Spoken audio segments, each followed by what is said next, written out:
Book summary. The names by Florence Knapp. Introduction.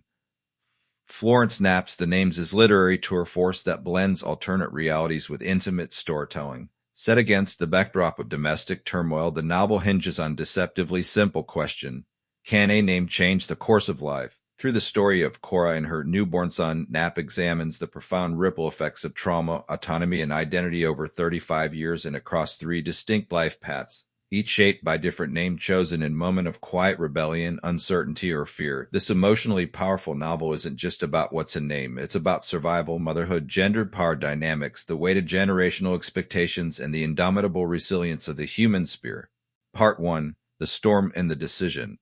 The story begins in the wake of a devastating coastal storm. Cora, 31-year-old mother of two, is recovering not only from childbirth but also from the psychological exhaustion of living under the thumb of her husband, Gordon, revered small-town doctor who is abusive behind closed doors. Their marriage, marked by gaslighting, coercive control, and emotional manipulation, has worn Cora down to shell. Passionate woman she once was, Cora takes her 9-year-old daughter, Maya, with her to the municipal building to register the birth of her new son. Gordon has made it clear he expects the boy to be named after him. Gordon Jr. as Cora steps to the counter and the registrar asks, "And what's his name?" She hesitates. This moment of hesitation becomes the fulcrum of the entire novel.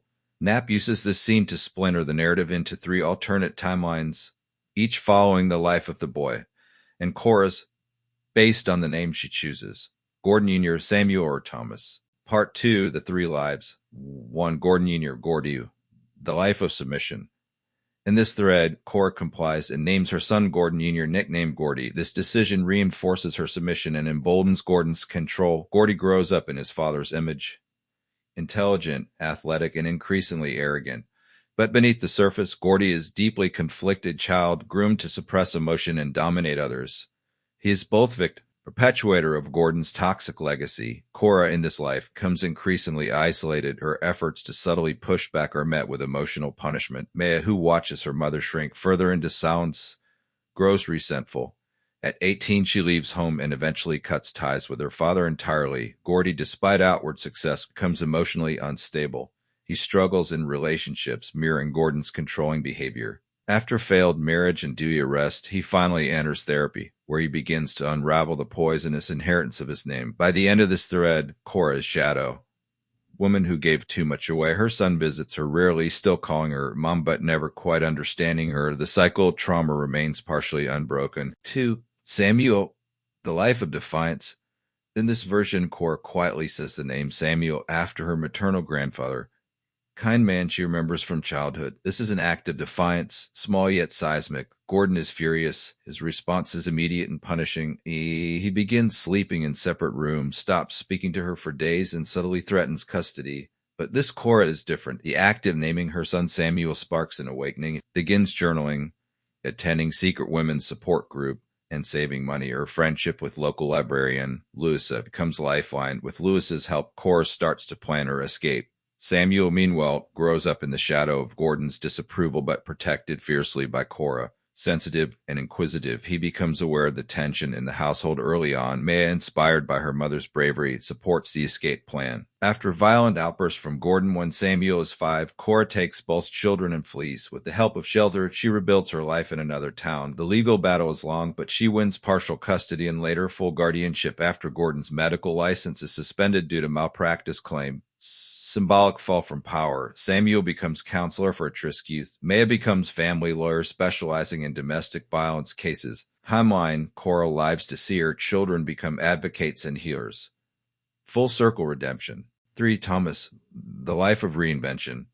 In the third path, Cora blurts out Thomas' name with no familial attachment. Neutral, spontaneous decision. Gordon is perplexed but not enraged. This moment changes the course of his reaction. Rather than retaliate, he withdraws. He becomes cold but less aggressive, creating muted, emotionally sterile environment. Cora, sensing the shift, begins to build private world. She starts writing poetry. Pseudonym, secretly joins writing group online and begins recording audio journals about her life. Thomas, growing up in this low-conflict, high-tension space, becomes introspective and analytical. Maya, now a teenager, finds her own escape in music. She teaches Thomas how to play piano, and they bond over shared silence, the kind that doesn't demand explanation. As Thomas grows older, he uncovers an old diary Cora kept chronic Gordon's cruelty. This discovery pushes him to confront his father. In his 20s, Thomas wrote semi-autobiographical novel that earned literary acclaim. Cora, now living alone after Gordon suffers debilitating stroke, reads the manuscript with both pride and pain. She eventually publishes her own memoir, finally reclaiming her voice in public. This version of Cora finds creative expression and muted independence. Not the liberation, Samuel path, nor the submission of the Gordy path, but something in between, quiet dignity, private healing. Part 3, Characters Across Timelines. Cora. Across all timelines, Cora begins as woman trap. Her journey toward reclaiming selfhood differs with each path. In Gordy's world, she fades. In Samuel's world, she fights. In Thomas's world, she transforms. Knapp paints Cora with compassion and nuance, showing how small decisions accumulate into destinies, and how even partial acts of resistance can shape the future. Gordon is cartoon villain. He is manipulative, charming in public, and terrifying in private. Knapp uses his character to explore the performative nature of masculinity and how patriarchy weaponizes respectability. He loses power in each timeline differently.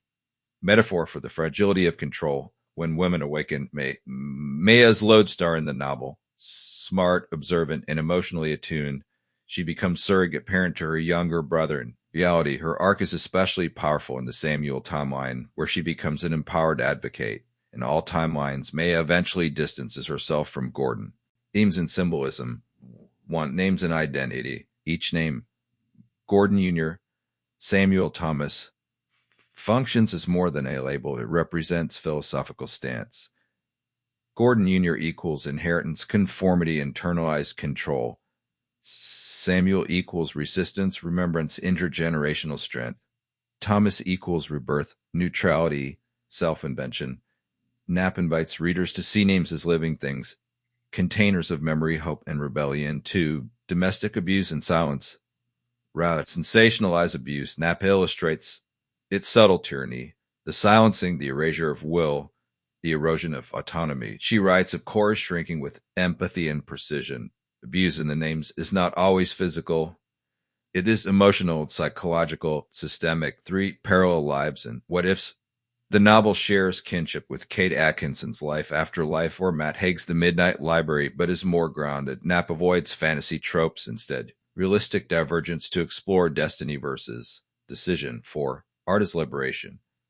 Writing and storytelling become acts of resistance. Cora's late life memoir, Thomas's novel, and Maya's work with survivors all highlight the healing power of narrative. The book argues that silence protects abusers, and that voice, even whispered, is revolutionary.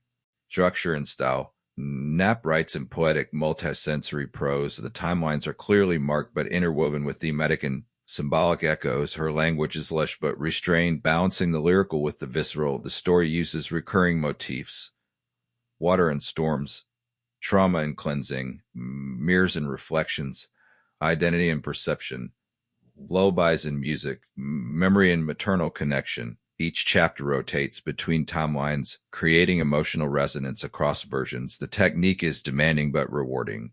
The reader becomes an active participant in the moral inquiry. The ending, rather than collapse the timelines into one correct reality, Knapp lets each version stand. The book ends with triptych scenes. Gordy alone in rehab, writing letter to his estranged mother. Samuel giving speech at youth center, quoting one of Cora's poems. Thomas standing at the edge of cliff, reading his mother's memoir aloud to the sea. The final lines echo refrain found in each timeline.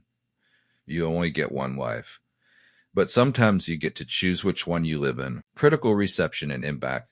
The Washington Post called it startlingly joyful, emphasizing its refusal to collapse under the weight of its subject matter. People magazine praised its originality and elegance. Readers, especially survivors of abuse, have lauded the book for giving voice to silent pain and portraying healing as nonlinear and brave. As read with Jenna Pick, it gained visibility and sparked conversations around women's choices, family dynamics, and the delicate tension between fate and freedom. Conclusion. The Names by Florence Knapp is a masterpiece of form, feeling, and feminist inquiry. It offers no easy answers, only layered truths. Through Cora's 3 lives, Knapp invites us to question how we define ourselves, how we endure, and how we transform. It's a novel about the names we are given, the names we reject, and the names we claim, each carrying the potential to shape everything.